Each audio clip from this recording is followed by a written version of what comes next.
صباح الفل عليكم حبايبي. انا النهارده هعمل عيش شامي. انا عايزه اعمل حواوشي وما عنديش عيش، فانا هعمل عيش في البيت. عندي حوالي اكتر من نص كيلو، حوالي كيلو الا ربع كده.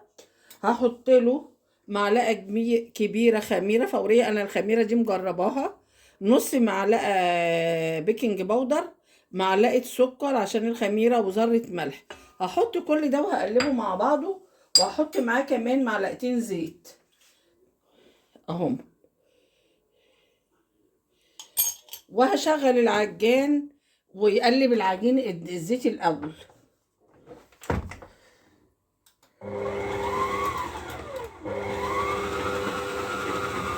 يبس الدقيق مع الزيت، يقلب كله مع بعضه. وانا عندي ده مصل الجبنه او شرش الجبنه القريش اللي انا كنت عاملاه، كنت شايلاه في الفريزر وهعجن بيه. هبدا انزل على العجين واحده واحده كده وهي شغاله العجانه، لغايه لما الم عجينه مش لينه ناشفه، لكن مرنه، ما بتلزقش في الايد. انا كده خلاص عجنتها حوالي 6 7 دقايق. هي اهي، ما بتسيبش اي علامه في ايدي، طريه جميله مخدومه. هسيبها تخمر لغايه لما تخمر كويس وابدا اشكلها معاكم. انا كده العجينه خمرت اهي، هبدا المها واشكلها معاكم اهي.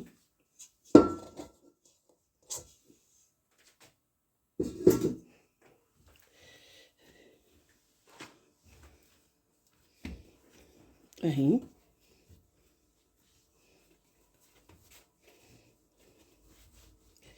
وهبدا اشكلها عيش. طبعا انت بتقطعي وتعملي العيش بالحجم اللي يريحك.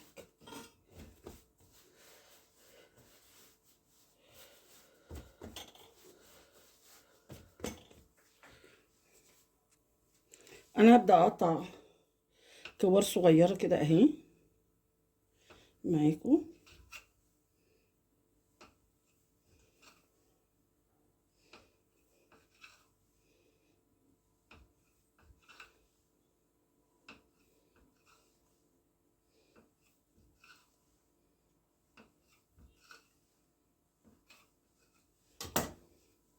هاخد الكوره تبقى بالحجم ده، هكورها تبقى بالحجم ده كده اهي.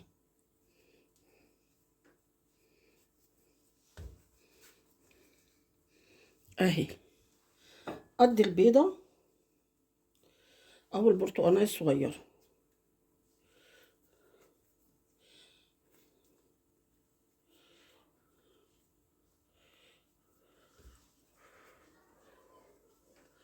اهي هجمعهم هكورهم كلهم وارجع لكم.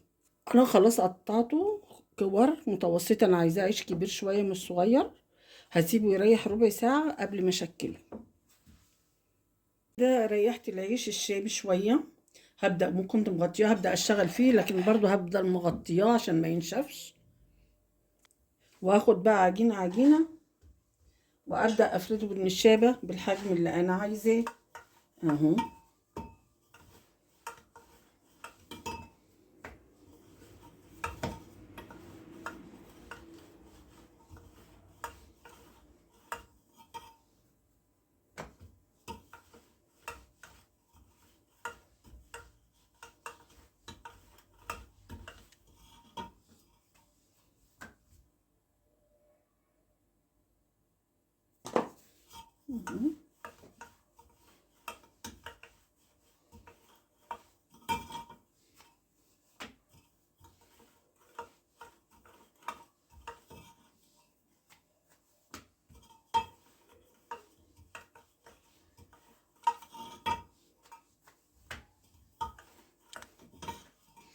انا عايزاه كله بالسمك كده، شايفين اهو. هبدا اعمل العيش كله ارصه في صاج، هرش تحت شويه دقيق طبعا عشان ما الزقش فيه، عشان هسيب العيش برضو يريح. هعمل معاكم واحده تانية اهي.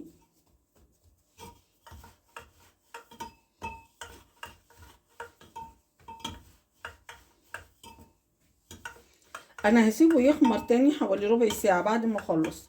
فانا على ما اخلص هيكون خدت اكتر من الربع ساعة، فهبدأ اسوي العجين برضو على العيش على الفرن على طول.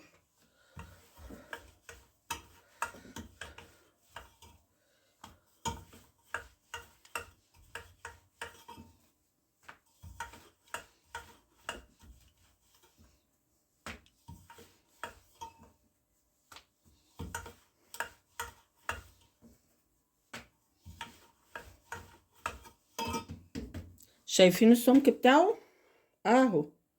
انا عايزاه بالسمك ده كده. هكمل كله وارجع لكم. انا كده خلاص رصيت شويه في الصاجات وشويه على الرخامه. هبدا اغطي العيش عشان ابدا اشتغل فيه.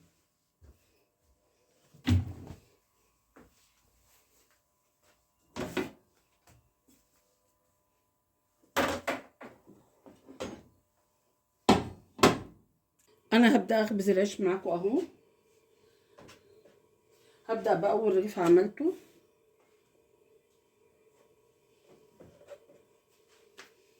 اهي. هي الفرنه شايله، الصاجه شايله 2.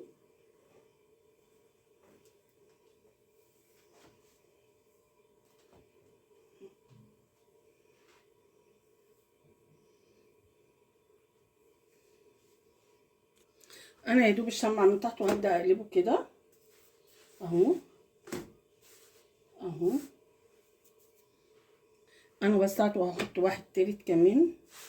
هبدا كده اهو على طول اهو.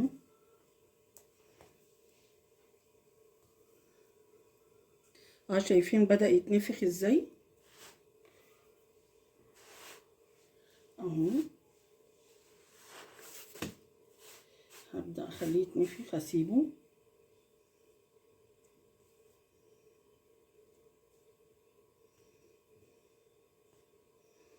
شايفين زي البالونة اهو.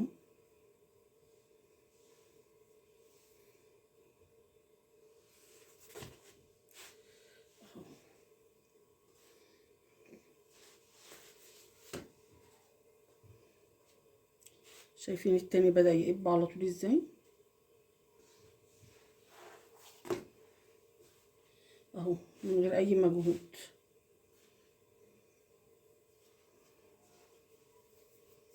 طبعا هطلعه على فوطة، في طبق على فوطة او على اي حاجة قماشة اهو.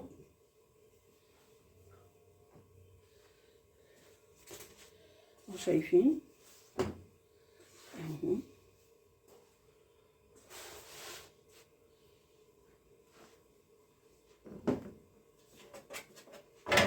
اهو قدامكم على طول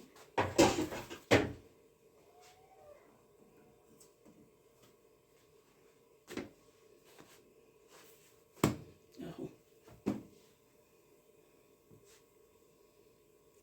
شايفين قابب ازاي اهو اهو. بضغط بشويش عشان اخليه بقى يقب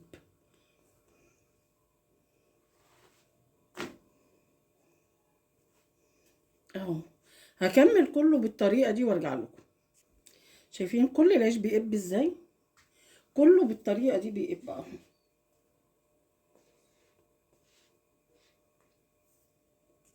من اول رغيف لاخر رغيف والعيش بيتنفخ. شايفين؟ انا هضغط بشويش كده بس اخلي الهواء يوصل لكل الرغيف اهو. شايفين زي البالونة. وبكده بقى خبزت معاكم العيش. اتمنى ان الفيديو يعجبكم. لو عجبكم اعملوا لايك وشير، اشتركوا في قناتي على اليوتيوب عشان يوصلكم كل جديد. كل كمية العيش دي من حوالي نص كيلو دي او كيلو الا ربع. شايفين العيش؟ انا هعمله حواوشي. شايفين منفوخ ازاي من جوه زي بره، نفس التخن ونفس الكثافة. اتمنى ان الفيديو يعجبكم. لو عجبكم اعملوا لايك وشير، اشتركوا في قناتي على اليوتيوب عشان يوصلكم كل جديد. مطبخ وحلويات عسلية.